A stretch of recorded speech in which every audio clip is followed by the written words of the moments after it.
I got friends in New York City, 'cause everyone I know left town. Hello and welcome to the concepts video on graph of tangent. Okay, so we know that tangent theta is equal to sine theta over cosine theta, right? So first of all, let's start by saying, okay, let's make a chart of theta, sine theta, cosine theta, and then tangent theta, okay? So sine theta and cosine theta are just going to be kind of like intermediaries to see like, okay, for a given value of theta, what is our tangent, okay? So let's say we have 0, then our sine of 0 is just 0, cosine of 0 is 1, but tangent is sine over cosine, so that would be 0 divided by 1, so that's just going to give us 0, okay? How about pi over 6? Sine is going to be 1/2, cosine is radical 3 over 2, so when you divide this by this, we're going to get a value of 1 over radical 3, which is the same as saying radical 3 over 3. Okay, how about pi over 4? For both of these, we get a value of radical 2 over 2, so when you divide one by the other, we just get a positive 1. Okay, how about pi over 3, or the same thing as 2 pi over 6? We get sine is equal to radical 3 over 2, and then cosine is 1/2, so when you divide one by the other, we simply get a radical 3. Okay? How about now pi over 2? Then we get sine is going to be 1, and cosine is equal to 0, so 1 divided by 0, wait, what? You can't divide by 0, so this is going to be undefined, okay? So undefined for that value there. Alrighty? Also, if we go in the opposite direction, just for a reference one here, negative pi over 6, since sine is an odd function, we're just going to get the negative of whatever our sine of pi over 6 would be, so it'd be negative 1 over 2.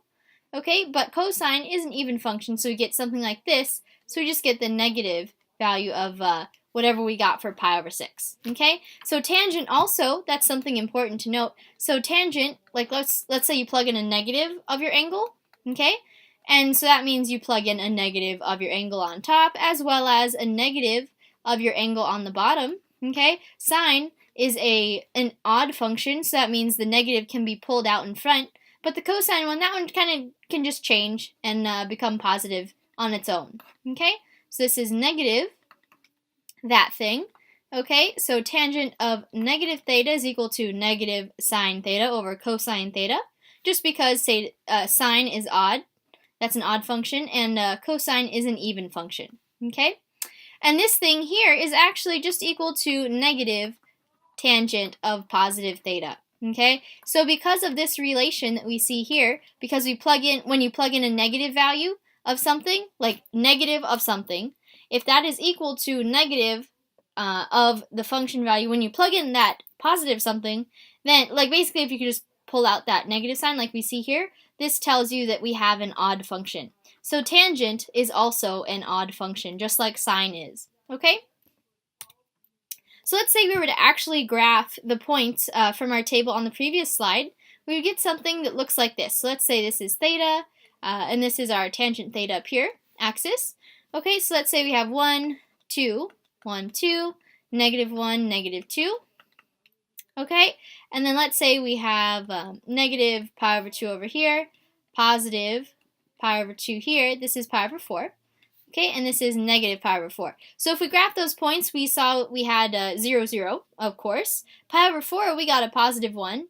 At negative pi over 4, we would have gotten a negative 1. At pi over 2, we got undefined. So that means that we have some kind of vertical asymptote going on. That's a little weird.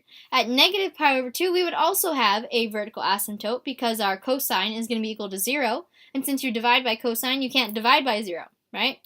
So we're actually going to get something that looks like this. Okay, so our graph goes through. It's kind of like a mild S, but then it has to follow these vertical asymptotes, okay? Because our tangent is not, or well, we're not allowed to input a value of pi over 2 or negative pi over 2, because that makes our cosine be 0, and cosine's on the bottom, and we can't have that, right? So we have something that looks like this, and this pattern actually repeats, okay, because sine and cosine repeat, so that means that our pattern has to repeat as well. So this is actually going to be, let's say this is pi, this would be 3 pi over 2. So we would have something like this. Again, we'd go through 0, This would be -1, this is +1, and we have that same repeated S shape. Okay, so something to the right over here. And we'd also have the same thing going on to the left, and if I had more room, I'd draw it, but it looks like here's the right wing, for example, for that S. Okay, so we have a repeating thing going on, and our period, so period for tangent graph is going to be, basically what is the length of our cycle here? That's going to be from -π/2 to π/2. So when you take the difference between those, we actually just get a single pi. Okay, so the period for tangent, unlike sine and cosine, whose period is 2π, for tangent we have a period of pi. Okay, that's important to note. So because, let's say, let me just redraw that graph real quick, just a little sketch of it. So let me draw little dotted lines. So this is -π/2, let's say this is +π/2, and here's 3π/2, and let me just correspondingly draw -3π/2 just for symmetry here. So we have vertical asymptotes at each kind of like π/2 plus or minus 2π, or pi, sorry. So we have like an S that goes like this, right? And that S is just repeated in each of our like little intervals here, okay? So something like that. So this is our tangent graph, okay? Let me label that tangent graph. Okay, so we see that our domain, what is our domain going to be? It's going to be everything. We can go from -∞ to +∞, but we can't plug in π/2. So basically theta is not allowed to equal π/2 plus or minus any multiple of pi. Okay, so for example, -π/2 could be represented by π/2 minus 1 pi. Okay, and then π/2 plus a positive pi is just gives you this 3π/2. So basically, if you go pi multiples in any direction, you'll have a vertical asymptote. Okay, so that's our domain. Theta just can't equal π/2 plus or minus multiples of pi. And our range, what can our output values be? Well, it looks like this is going to +∞, this is going to -∞, so our range is simply going to be just that, -∞ all the way to +∞. Okay, so let's expand off of this concept of the period for tangent.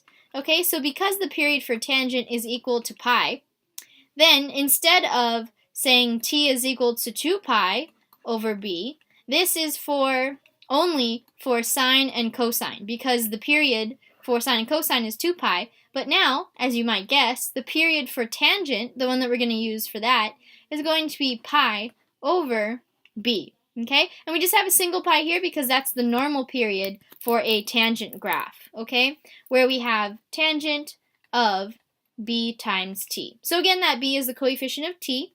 Okay? And then this is how you can plug it in to find the formula for your new period after you transform it horizontally, or horizontally stretch or compress it. Okay? And everything else, all of the other kinds of transformations, basically work the same way as they do for sine and cosine. This is the only one that really stands out, the horizontal stretching and compressing. Alright, so just a quick little summary of this video here. So summary about the tangent. So, fun and useful fact that we found in the beginning was that tangent, because this is equal to sine negative theta over cosine negative theta, that's going to be, because we can pull the negative out here, but the negative kind of just disappears on the cosine, so we get negative sine theta over cosine theta, which is equal exactly to negative tangent of theta. So because we have this relation here, we can say that tangent is an odd function. Tangent is an odd function. Okay, odd function. We'll be using this in a practice problem in the practice problems video. Okay, so we have that, and we also have, just important to note, that's why I keep reiterating it, period for tangent is not the same as sine and cosine. So period for tangent is just going to be a single pi. Okay? Alrighty, so that concludes our concepts video on graph of the tangent. I hope that helps, and I'll talk to you in the practice problems video if you watch.